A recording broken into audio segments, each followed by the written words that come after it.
Baiklah, selamat petang dan salam sejahtera kepada semua peserta Fun Study with Microsoft Excel.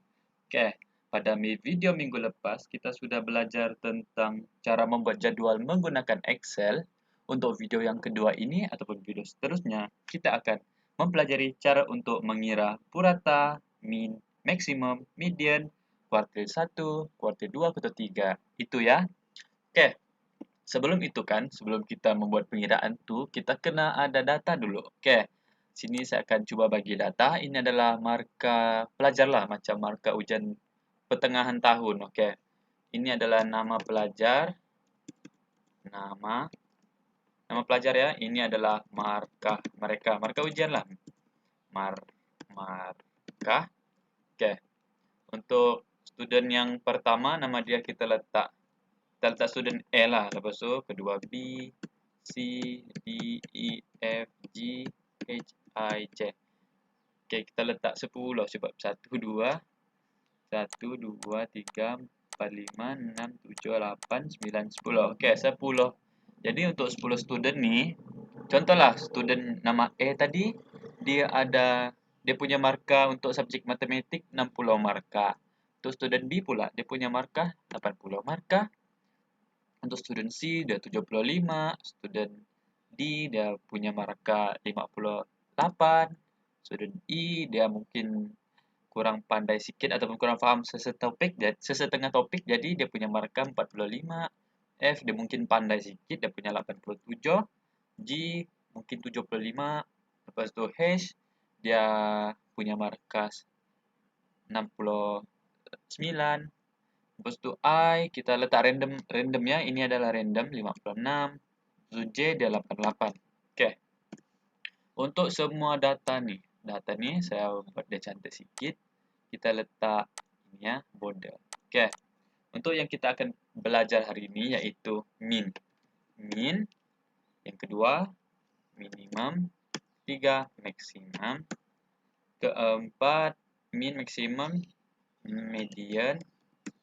Lepas tu kuartil 1, kuartil 2. Tapi kuartil 2 ni kan dia lebih kurang macam median tau. Tak apa, nanti saya akan tunjukkan dari segi cara pengiraan kuartil juga. Okey, untuk kuartil 3, okay, itu saja. Alright, firstly, apa yang kita perlu buat? Okay, untuk semua markah ni kan. Okay, untuk min ni, cara untuk mengirakan min, dia ada dua cara lah. Okay, yang first, kita letak sini, pergi formula.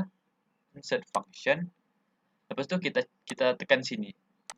Sebelum kita tekan ni tadi sebab saya pernah pakai ni jadi dia punya default setting dia akan macam ni. Lepas tu kita pergi cari statistical. Lepas tu untuk min tu maksud dia average. Jadi kita akan buat average. Lepas tu okey. Ini adalah number first sampai berapa yang kita mau cari. Jadi kita tekan sini sampai sini. Jadi okey. Ini adalah purata markah untuk 10 student ni tadi. Untuk minimum maksimum pula, cara dia, okey, ini adalah cara mudah ya. Kita sebenarnya minimum ni markah yang paling rendah antara semua ni dan juga markah maksimum ni adalah markah yang paling tinggi antara semua ni. Kita boleh macam kalau kita tak nak buat susah-susah, kita tengok yang mana paling tinggi dan yang mana paling rendah. Tapi untuk cara ni saya akan ajar kita untuk buat sortir. Jadi untuk sortir smallest to largest. Continue with the current solution. Okey, ini. Okey. Jap.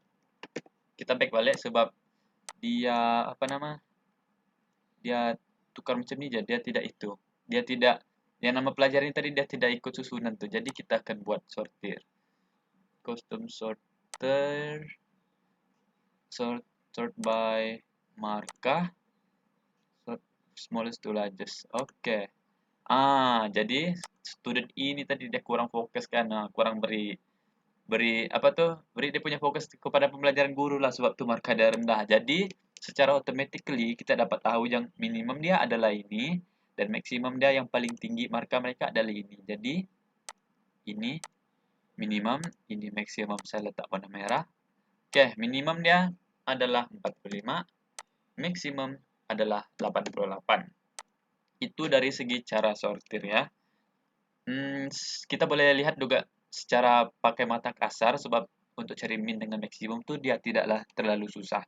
Oke, untuk median ini adalah kita cari marka yang tengah-tengah. Pahamkah? Maksudnya untuk yang semua nih siapa marka yang berada di tengah-tengah. Jadi untuk cara ini kita pergi ke function, formula, set function, stiker, kita cari median. Ini median. Nah, untuk median kita cari ini sampai sini. Terus klik OK. Jadi untuk semua nih median dia adalah 7. Oke, kita coba pula untuk ini. Kita try sama macam tadi, cuma kita pakai style kuartil. Kita cari kuartil. Oke, untuk satu cara kita boleh macam ini saja ya. Kita tekan equal, terus kuartil, kuartil. Lepas itu kita cari array dia. Lepas array kita mau kuartil yang ke berapa? Kuartil 2 kan? Kuartil 2 di belakang yang ini. Jadi kita tutup koma, enter. Nah, jadi kita tengokkan nilai median dengan kuartil 2 ini sama. Itu bermaksud median dengan Q2 ataupun kuartil 2 adalah sama. Sebab kuartil 2 ini dia antara semua urutan ini dia adalah berada yang di tengah-tengah.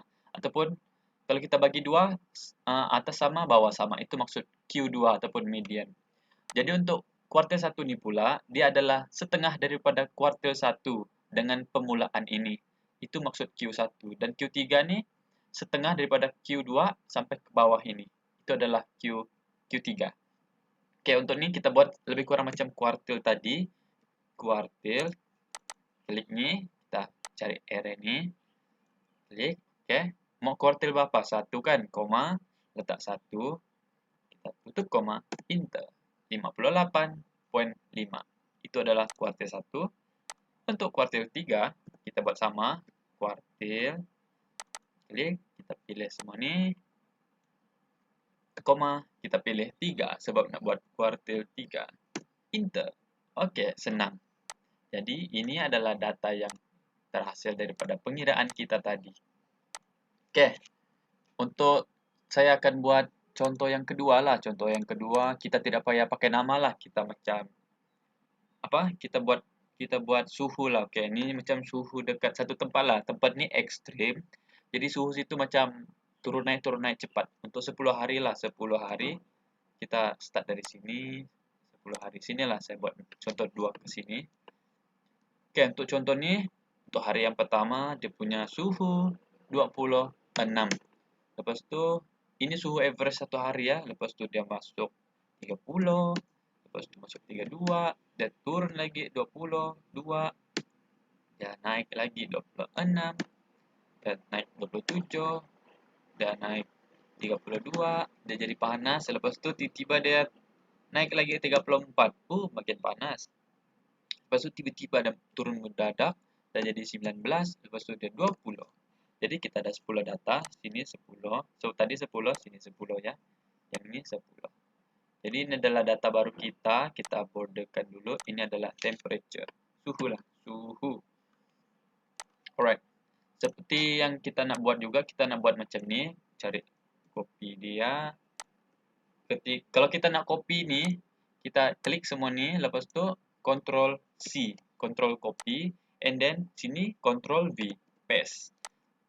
Okay, ini dia akan keluar macam ni. Jadi, okay, seperti yang kita buat tadi, min. Kita pergi ke formula, lepas tu insert function, lepas tu kita carilah average. Tapi dekat sini juga dia boleh pakai equal average ni. Lepas tu kita pilih ini. Kita klik semua ni, kita select lah. Lepas tu enter. Ini adalah average suhu bagi semua 10 hari ini. Lepas tu min maksimum tadi kita boleh buat sortir. Sortir dia punya itu home.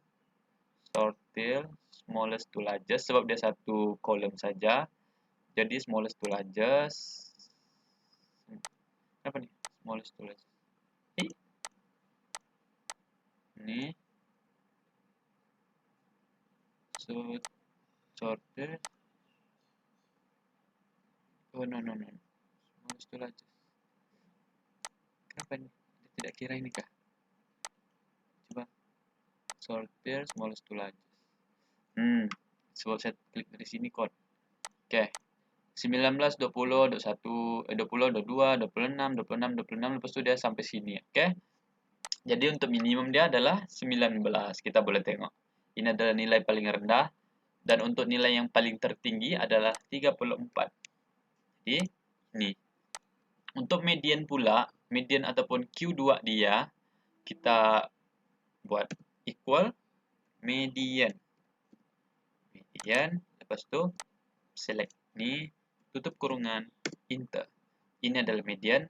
Secara automatically median sama dengan ini. Enter. Sebab Q2 adalah dengan median adalah sama.